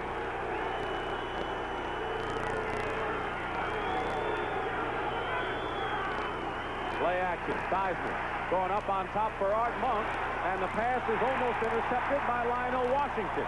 But he knocked the ball away, and that's what the Cardinals needed. Well, you talk about a big play. That was a chance for a big play to Monk. For Lionel Washington, who played his collegiate football at Tulane University, has 9.3 speed. Watch it. Watch Monk come off the ball. Watch Washington backpedal. Turns back to the inside. When Monk reaches for looks for the ball, he does too. Gets an arm up on top and knocks the ball down. But here again, the ball was thrown just a little bit too short, Dick. Had it been thrown over the top, he'd have had a chance. Watch, he had to slow down a little bit. And when he slowed down, the ball was not out in front enough. Washington was able to make the play. Theismann has thrown 6 consecutive incompleted passes.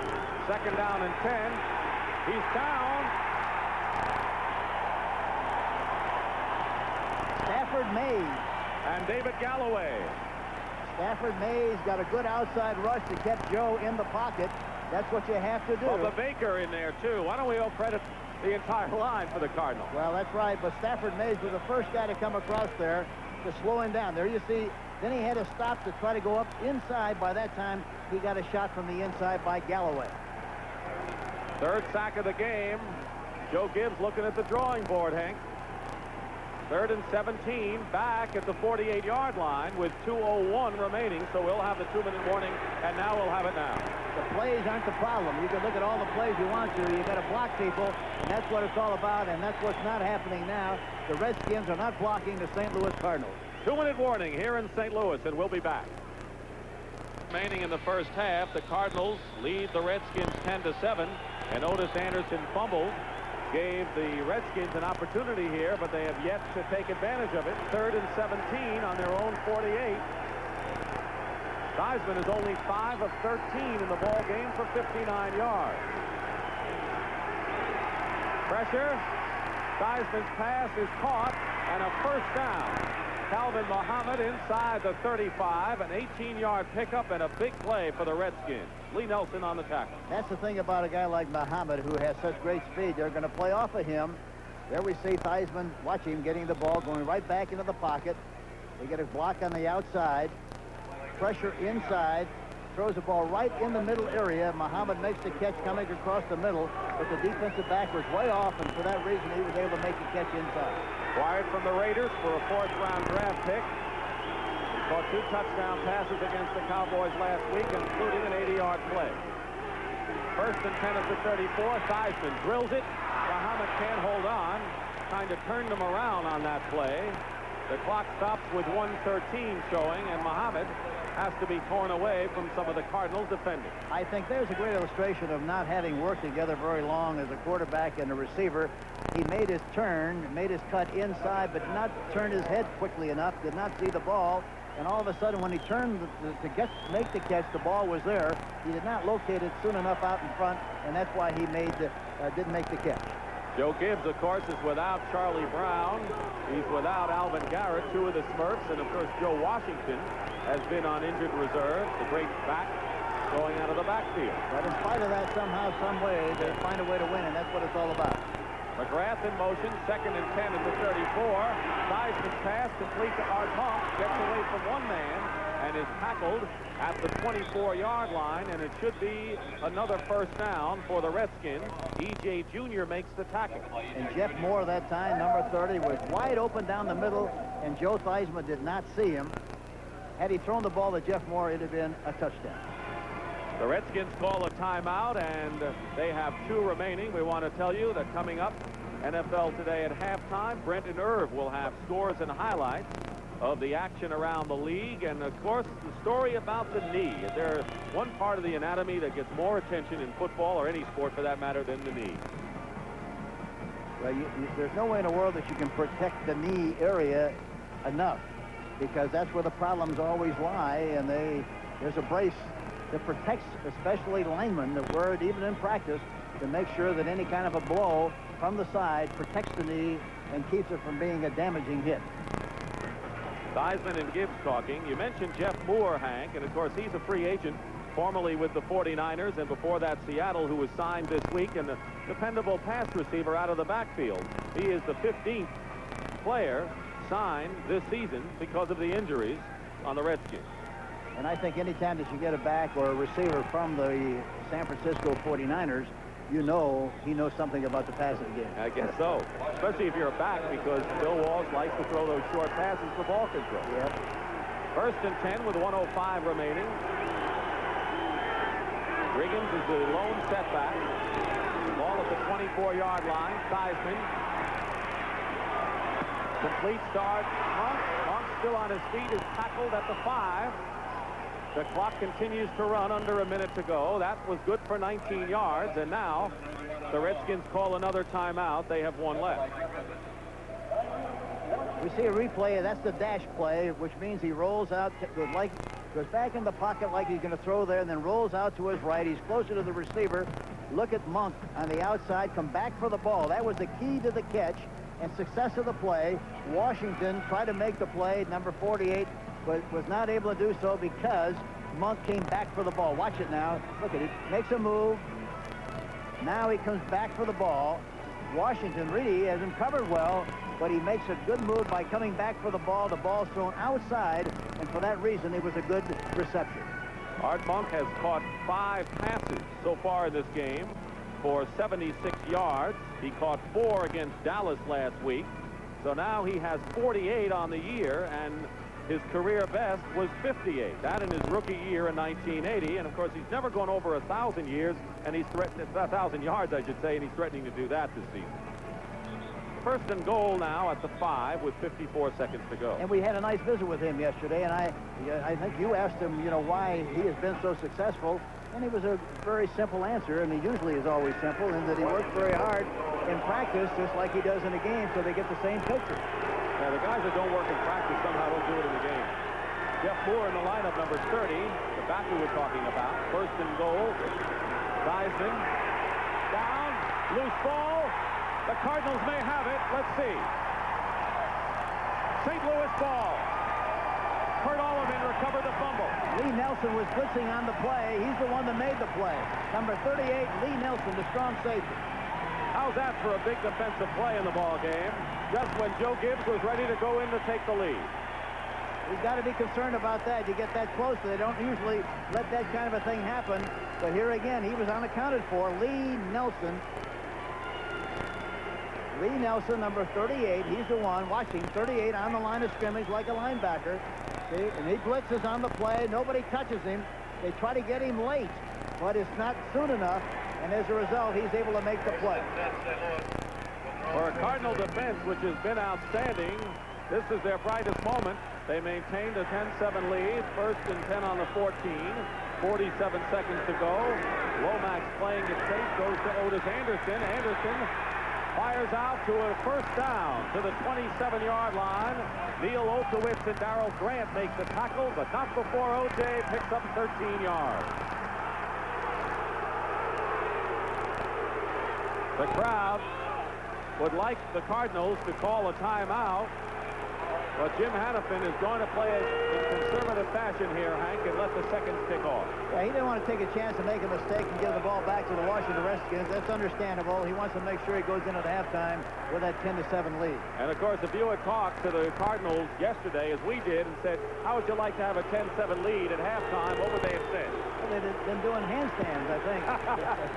Well, they may be doing them now. Jim Hannafin, Cardinals, lead Joe Gibbs Redskins 10-7 at halftime, with first place at stake in the NFC East.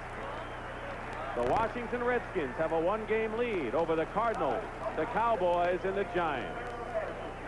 2 touchdown passes, Theismann and Didier after Lomax hit Green, and the difference has been a Neil O'Donoghue field goal. We'll be back with Brent in the NFL Today, coming right up here on CBS Sports.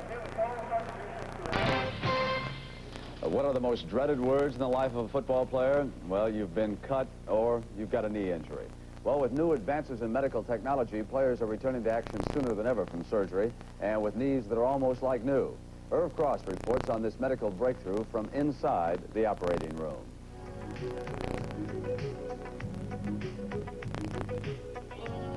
Actually, the knee, in my opinion, was beautifully and wonderfully made.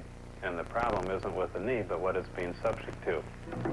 The knee actually is a dynamic joint. It does unbelievable things as far as its ability to rotate, plant the foot, and shove off and transmit forces, yet when it's subject to forces beyond which it was intended for, you obviously got a problem. And Walter Payton of the Bears had a problem. After 11,000 yards of starts and stops, Walter's knees were battered. Major surgery was not needed, but instead a new procedure was developed. A long scar was a trademark when a football player had knee surgery. But today there's a new procedure called arthroscopy. By inserting a tube in the knee, instead of cutting the joint wide open, players are kept on the field and out of the training room. Here's the inside of the knee. The thigh bone and the shin bone are cushioned in the middle by soft tissue called cartilage. The bones are held together by rubber bands called ligaments. Here is a normal knee as seen by an arthroscope. But notice the frayed edges in a damaged knee. Dr. Johnson now performs and explains arthroscopic surgery on a man whose condition was similar to that of Walter Payton's. If you're uncomfortable about surgery, remember, this is what you were about to see. So this is the tube that brings the sterile salt water down into the joint.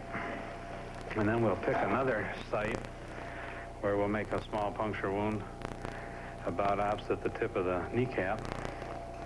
And then we have a tube with a obturator in it, which enters the joint under the kneecap area and then back down in. And through this tube, we then place the arthroscope.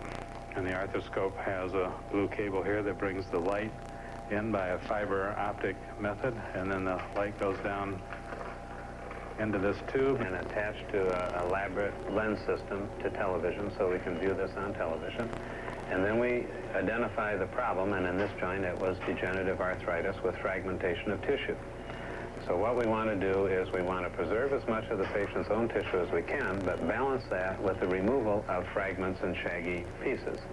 So we utilize a motorized system, which is a rotating cutting suction device that can be placed in the joint, and then we're able to cut and suck and evacuate the degenerative and worn material from the joint, and therefore decrease the patient's inflammation and give him a chance for some natural repair.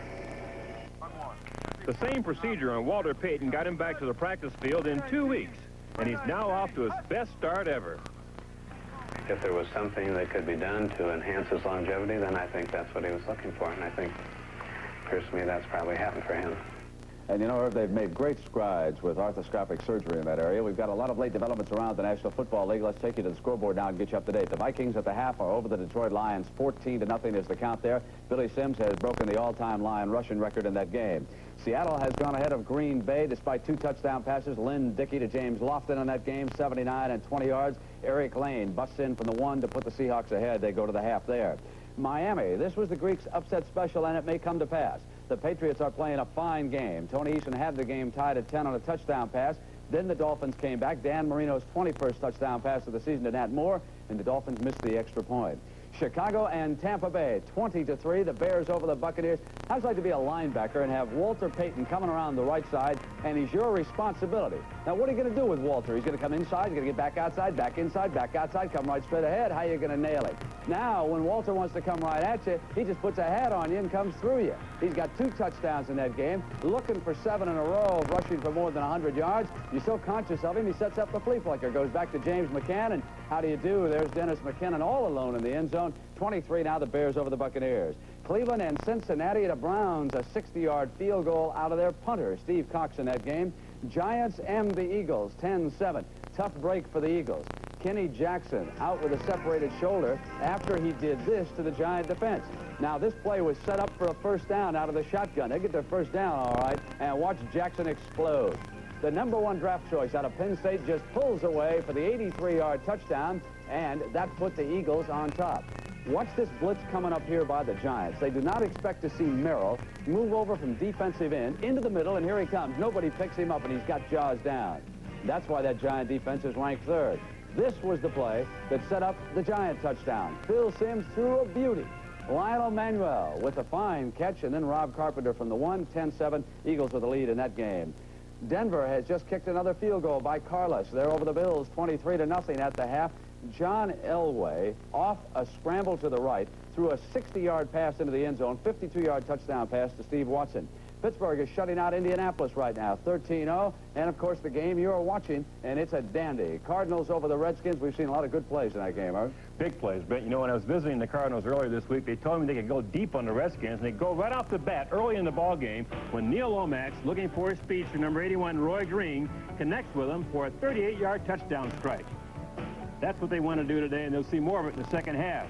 Joe Gibbs told his Redskins not to take these Cardinals for granted because they are explosive. Theismann looking for Didier in the end zone for a 3-yard catch, and the Redskins are back on the board. But the Cardinal defense has played exceptionally well in the first half. Ben Curtis Greer from the backside runs down Theismann and sacks him here. They sacked him 3 times in the first half. All right, and of course, remember, right after your game, we'll have the post-game show, all the scores and highlights, and then the American